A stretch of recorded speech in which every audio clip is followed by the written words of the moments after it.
Hello friends, मैं doctor Anil Kumar Sharma आपके लिए लेके आया हूँ Suhel biology classes for NEET. यहाँ आपको मिलेगा कंप्लीट नीट के लिए सॉल्यूशन। इसके अलावा आपको कहीं भी कुछ भी पढ़ने की ज़रूरत नहीं पड़ेगी।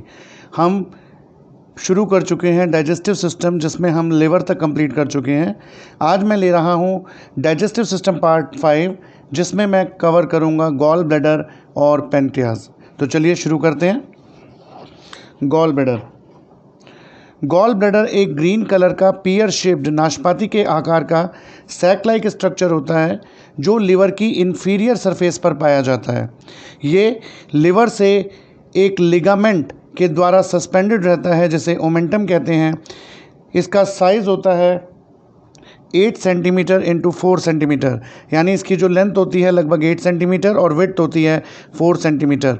इसमें 3 लेयर्स होती हैं, सेरोसा, मस्कुलरिस और म्यूकोसा। याद रखिएगा, गॉल ब्लैडर में सब म्यूकोसा नहीं होती।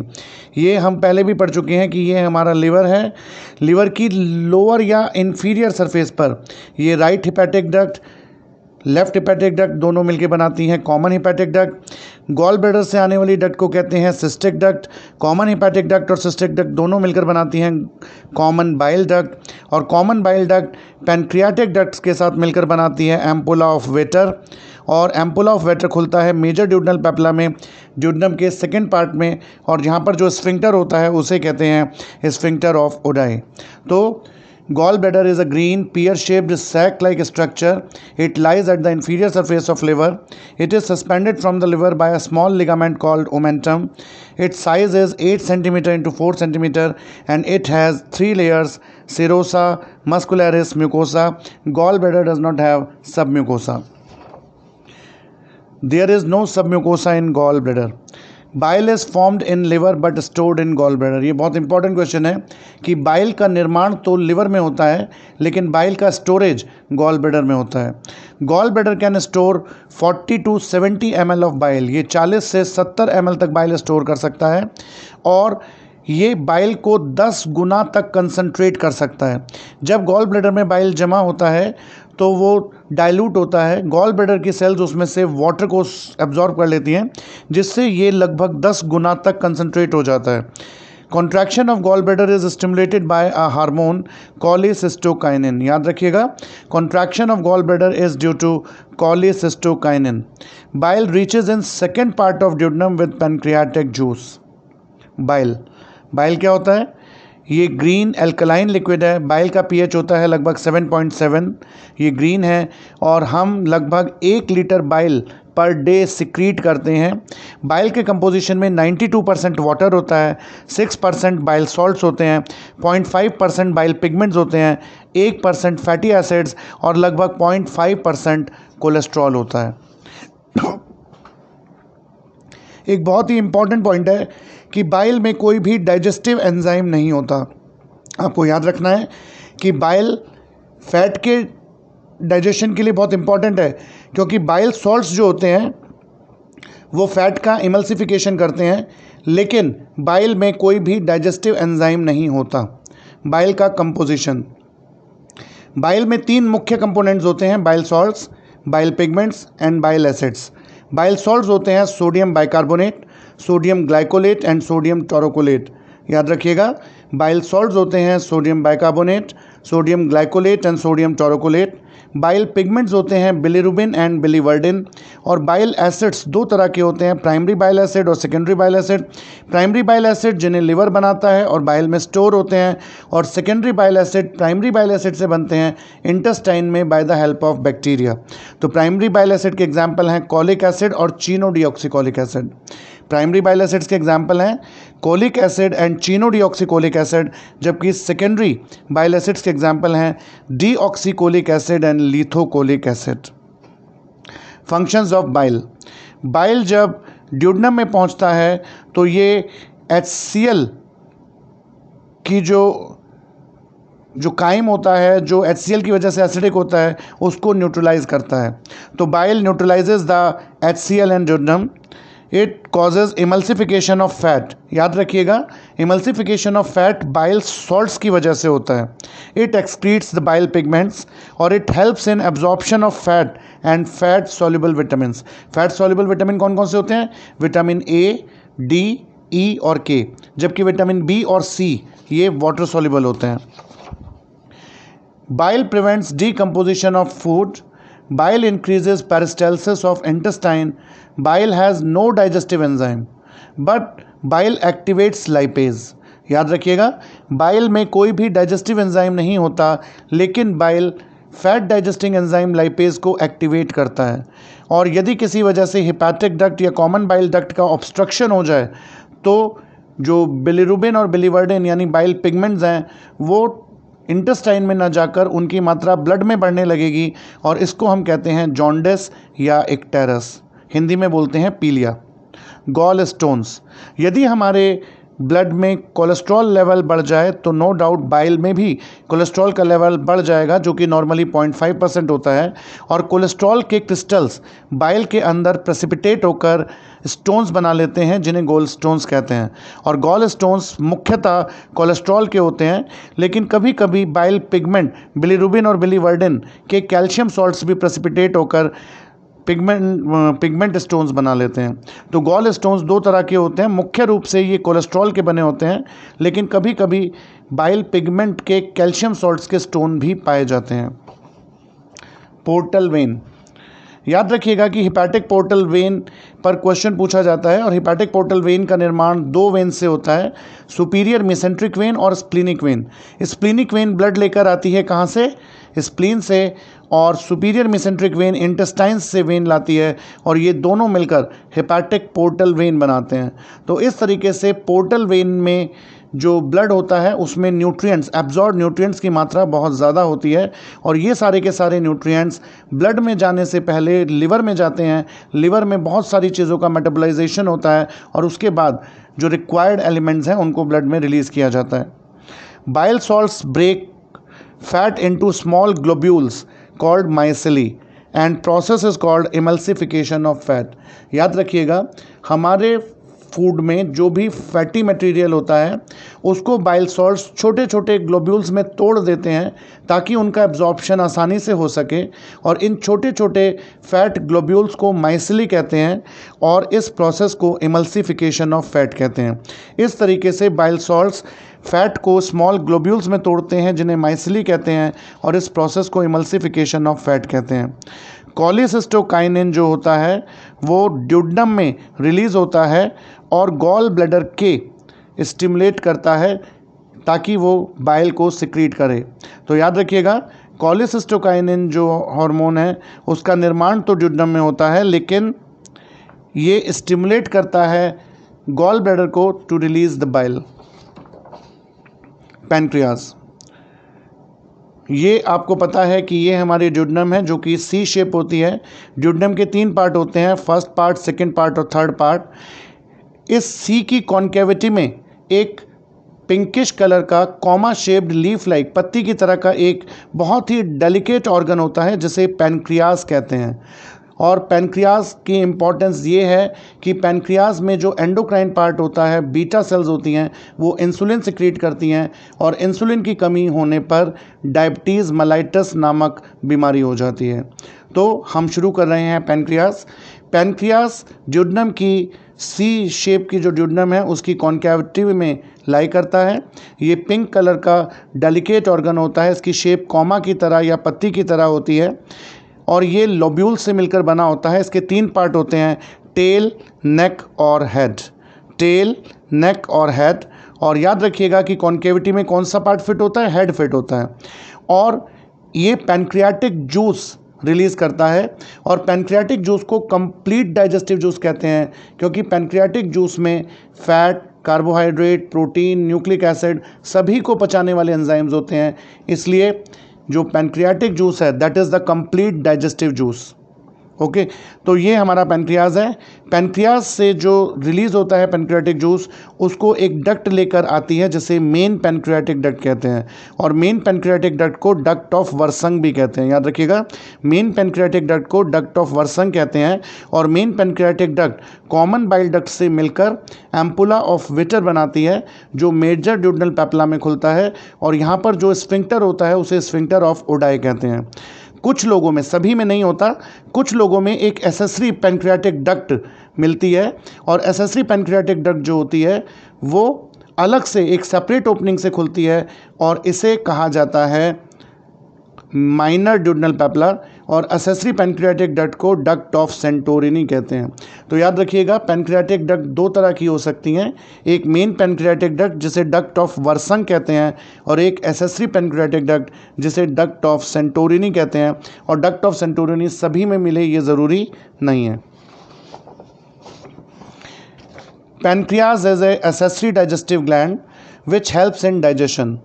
It lies in concavity of C of duodenum. It extends up to spleen, or it is a comma-shaped leaf-like pinkish structure. Its length is 12 to 15 centimeter और width is 2.5 centimeter. याद रखिएगा, pancreas एक accessory digestive gland है जो कि digestion में help करता है। ये ड्यूडनम की कॉन्केविटी में लाई करता है और स्प्लीन तक जाता है, और ये एक comma shaped leaf like structure है जो कि पिंक कलर का होता है। इसकी लंबाई 12 से 15 सेंटीमीटर और चौड़ाई 2.5 सेंटीमीटर होती है। Pancreas second largest digestive gland है ह्यूमन बॉडी का। याद रखिएगा, जो लार्जेस्ट ग्लैंड होता है, जो लार्जेस्ट ग्लैंड या लार्जेस्ट डाइजेस्टिव ग्लैंड है वो है लिवर, और सेकंड लार्जेस्ट डाइजेस्टिव ग्लैंड होता है पैनक्रियाज। पैनक्रियाज का वेट होता है लगभग 60 से 90 ग्राम, और it lies posterior to stomach, ये स्टमक के पोस्टीरियर पार्ट में होता है। इस पैनक्रियाज को 3 भागों में बांटा जाता है, हेड, बॉडी एंड टेल। जो हेड है वो कॉन्केविटी ऑफ ड्यूडेनम में लाई करता है। Histology of pancreas. Pancreas is a mixed gland. याद रखिएगा, हमारे शरीर में 2 तरह के ग्लैंड होते हैं, एक्सोक्राइन ग्लैंड्स और एंडोक्राइन ग्लैंड्स।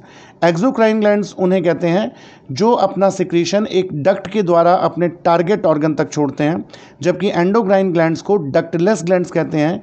इनमें डक्ट नहीं होती, ये अपना सिक्रीशन डायरेक्टली ब्लड में छोड़ते हैं। तो याद रखेंगे कि पैनक्रियाज एक मिक्स्ड ग्लैंड है। इसका मतलब ये है कि पैनक्रियाज में एक्सोक्राइन और एंडोक्राइन दोनों तरह के पार्ट पाए जाते हैं। पैनक्रियाज में 2 जो पार्ट होते हैं उसमें 98% एक्सोक्राइन और केवल 1 से 2% पार्ट ही एंडोक्राइन होता है। लेकिन पैनक्रियाज का एंडोक्राइन पार्ट भी बहुत इंपॉर्टेंट है, जबकि उसकी परसेंटेज बहुत कम है, 2% के करीब है। लेकिन क्योंकि एंडोक्राइन पार्ट से इंसुलिन सिक्रीट होता है, और यदि इंसुलिन की गड़बड़ हो जाए तो डायबिटीज़ हो जाती है। तो एंडोक्राइन पार्ट भी बहुत इंपॉर्टेंट है, जिसे हम एंडोक्राइनोलॉजी में सेपरेटली डिटेल में डिस्कस करेंगे। यहाँ हमारा मतलब सिर्फ और सिर्फ एक्सोक्राइन पार्ट से है। तो पैनक्रियाज एक मिक्स ग्लैंड है जिसमें 2 पार्ट होते हैं, एक्सोक्राइन पार्ट लगभग 98%, एंडोक्राइन पार्ट लगभग 2%। Whole gland is covered by a serous capsule serosa, और pancreas is divided into small lobules. Pancreas को छोटे छोटे लोब्यूल्स में डिवाइड किया जाता है। 90% cells of pancreas are cuboidal and exocrine, और ये सेल जो होती हैं वो छोटे छोटे फ्लास्क शेप्ड हॉलो स्ट्रक्चर्स में अरेंज होती हैं, जिन्हें एसिनाई कहते हैं। एसिनाई पैनक्रियाटिक जूस सिक्रीट करती हैं, और main pancreatic duct common bile duct से मिलकर हेपाटो पैनक्रियाटिक एम्पुला ऑफ वेटर बनाती है, जो कि मेजर ड्यूडेनल पेपिला में खुलता है। और major duodenal papilla pyloric sphincter से लगभग 10 सेंटीमीटर की दूरी पर होता है, और मेन पैनक्रियाटिक डक्ट को डक्ट ऑफ वर्संग भी कहते हैं। तो 98% cells of pancreas are cuboidal and exocrine. These cells are arranged into single layered flask shaped hollow acini. Acini secrete pancreatic juice. Main pancreatic duct joins with common bile duct to form a hepatopancreatic ampulla of Vetter, and it opens into second part of duodenum by the major duodenal papilla. This papilla is 10 cm below the pyloric sphincter, or main pancreatic duct is called duct of Wirsung.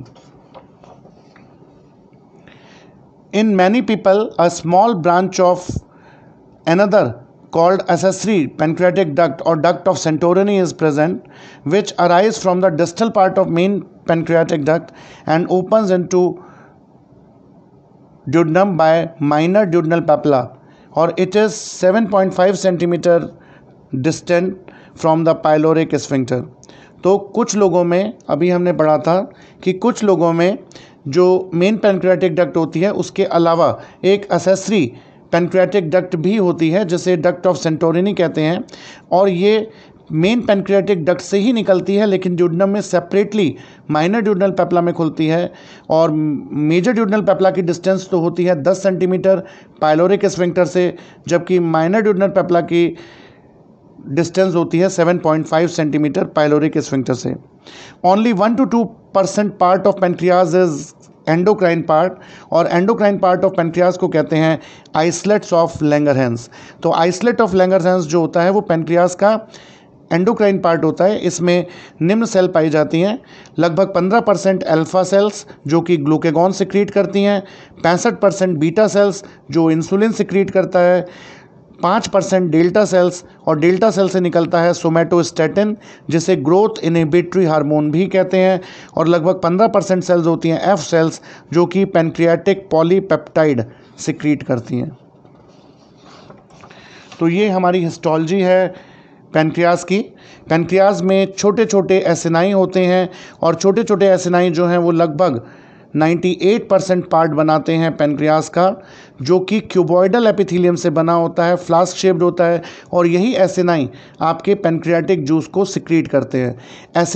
Her acini की अपनी एक duct होती है जिसे acinar डक्ट्यूल कहते हैं, और बहुत सारी एसिनर डक्ट्यूल्स मिलकर इंट्रालोब्यूलर डक्ट बनाती हैं, बहुत सारी इंट्रालोब्यूलर डक्ट मिलकर इंटरलोब्यूलर डक्ट बनाती हैं, और इंटरलोब्यूलर डक्ट जो होती हैं वो खुलती हैं मेन पैनक्रियाटिक डक्ट में, और main pancreatic duct common bile duct से मिलकर बनाती है एम्पुला ऑफ वेटर जो कि मेजर ड्यूडेनल पेप्ला में खुलता है, और इस पेपिला पर जो स्फिंक्टर होता है उसे कहते हैं स्फिंक्टर ऑफ ओडाई। यहाँ पर एसिनाई दिखाई गई हैं। एसिनाई की जो एपिथेलियम है वो क्यूबॉइडल एपिथेलियम है, और ये इसका एक्सोक्राइन पार्ट है, और इनके बीच बीच में आइसलेट्स ऑफ लैंगरहैंस पाए जाते हैं जिन्हें हम एंडोक्राइन पार्ट कहते हैं पैनक्रियाज का। और ये डिफरेंट सेल्स दिखाई गई हैं, अल्फ़ा बीटा गामा और अल्फ़ा बीटा डेल्टा और F cells. Each acini secretes alkaline pancreatic juice. याद रखिएगा पैनक्रियाटिक जूस एल्कलाइन होता है और इसका पीएच होता है 8.4। हम रोज़ लगभग 500 से 800 ml 500 to 800 ml pancreatic juice secrete करते हैं ड्यूडेनम में। Pancreatic juice is complete digestive juice क्योंकि इसमें proteins, carbohydrates, fats, nucleic acid सभी को पचाने वाले एंजाइम्स होते हैं। और पैनक्रियाटिक जूस की खास बात होती है कि पैनक्रियाटिक जूस में बहुत हाई अमाउंट में सोडियम बाइकार्बोनेट और क्लोराइड आयंस होते हैं। Pancreatic juice has some 4 pro enzymes and some enzymes. याद रखिए जो कंपोजिशन है पैनक्रियाटिक जूस का, इसमें 4 प्रकार के प्रो एंजाइम्स होते हैं और कुछ एंजाइम्स होते हैं। प्रो एंजाइम वो होते हैं जो इनएक्टिव होते हैं और उन्हें बाद में एक्टिव किया जाता है। वो अपने आप काम नहीं कर सकते, उनको पहले एक्टिव फॉर्म में कन्वर्ट करना पड़ता है तब जाकर वो काम करते हैं। और पैनक्रियाटिक जूस में पाए जाने वाले चारों प्रो एंजाइम्स के नाम हैं ट्रिप्सिनोजन, काइमोट्रिप्सिनोजन, प्रो कार्बोक्सीपेप्टाइडेज और प्रो इलास्टेज। तो याद रखिएगा प्रो एंजाइम्स जो कि पैनक्रियाटिक जूस में पाए जाते हैं वो होते हैं ट्रिप्सिनोजन, काइमोट्रिप्सिनोजन, प्रो कार्बोक्सीपेप्टाइडेज और प्रो इलास्टेज। और जो एंजाइम्स पाए जाते हैं पैनक्रियाटिक जूस में वो होते हैं elastase, colipase, pancreatic alpha amylase, DNase और pancreatic lipase. Pancreatic juice helps in digestion of all carbohydrates, proteins, fats and nucleic acids. Secretin and cholecystokinin, again याद रखिएगा कोलेसिस्टोकाइनिन ने गॉल ब्लैडर के सिक्रीशन को भी स्टिमुलेट किया था, कॉन्ट्रैक्शन को स्टिमुलेट किया था, और कोलेसिस्टोकाइनिन ही पैनक्रियाज को भी स्टिमुलेट करता है ताकि पैनक्रियाटिक जूस रिलीज हो सके। High bicarbonate ion in pancreatic juice neutralises acidity of crime.